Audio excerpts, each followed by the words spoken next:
right?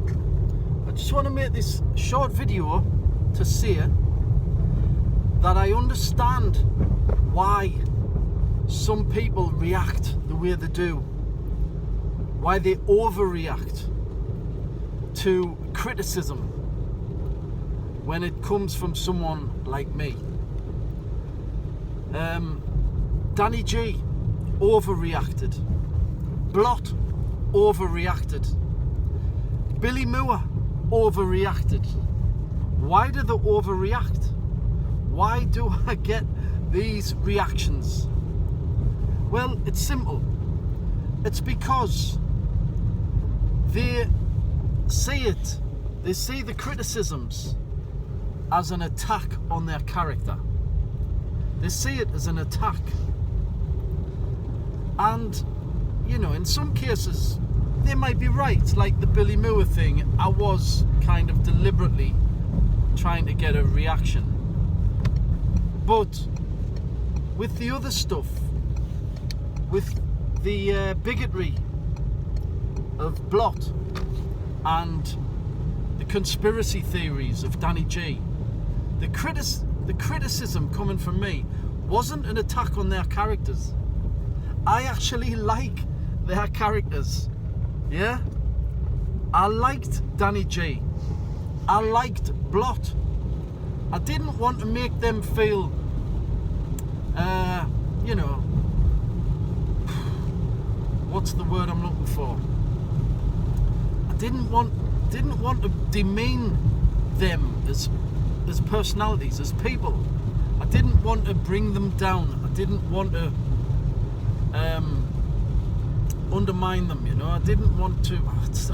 Still didn't know what the fucking word is, but you get what I'm saying.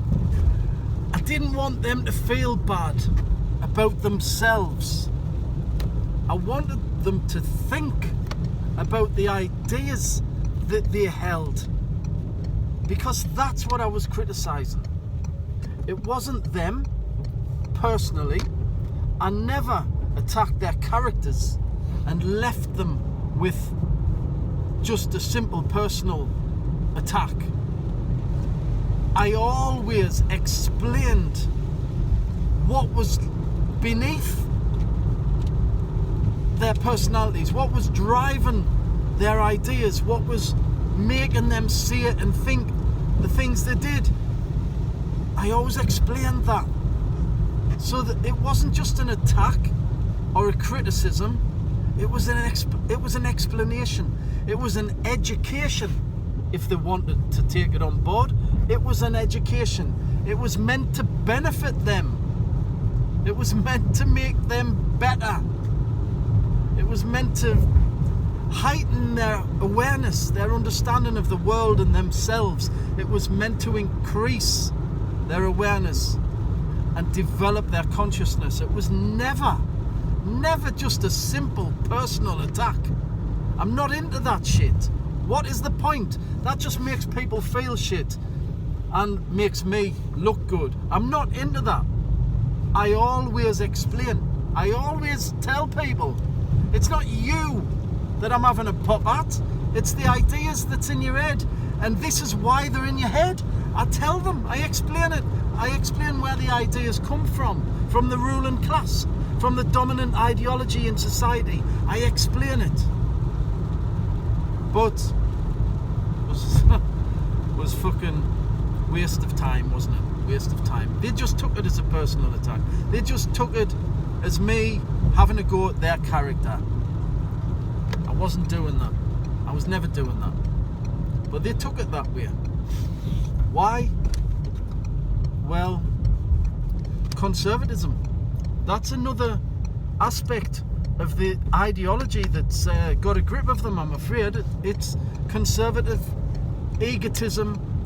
It's just clinging to the status quo, not wanting to change, not wanting to advance their understanding, because that can be scary.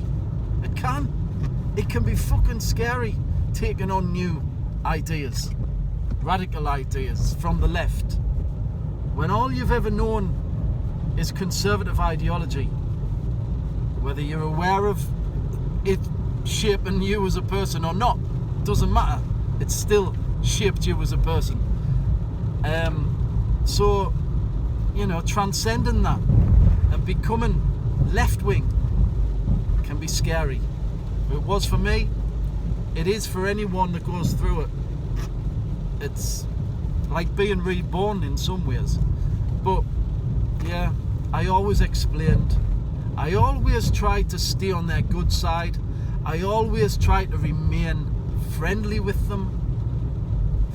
It was their reactions that turned it into a nasty conflict, not my criticism or explanations, just their reactions. Reactions that happened because of their conservative conditioning under capitalism. That's not my fault. It's a fact of life. It's there, it's real. They need to do something about that. I can't change them. I can't take away their conservative conditioning. They have to do that. They have to work on themselves, re-educate themselves. All I was trying to do was give them a little head start, give them a little push. They didn't want the push. They pushed back. They pushed back. And yeah, sadly, we stopped being friends, if we ever were friends. I think me and Danny G's alright, actually. If I was to see him now, I think we'd be alright. Blot fucking hates us. He hates us. He's got a way to go before he gets past that. Which is sad, man, because I don't hate him. I actually do like him. I like Danny G. Billy Moore, I even like. On some levels, you know. I don't like what he does necessarily, but I do like him. There's a part of us does like him. How can you not like someone like that? He comes across as a sound bloke, you know, in some ways. Anyway, I just thought I'd put that out there. It was never personal with me, ever, not once, and it still isn't. I'm always up for a conversation, always. No animosity on this end. You know, I'm still very open to dialogue. Anyway, on that note, I'll see you in the next one, because I'm gonna have some of this. Oh yes, oh yes. I'm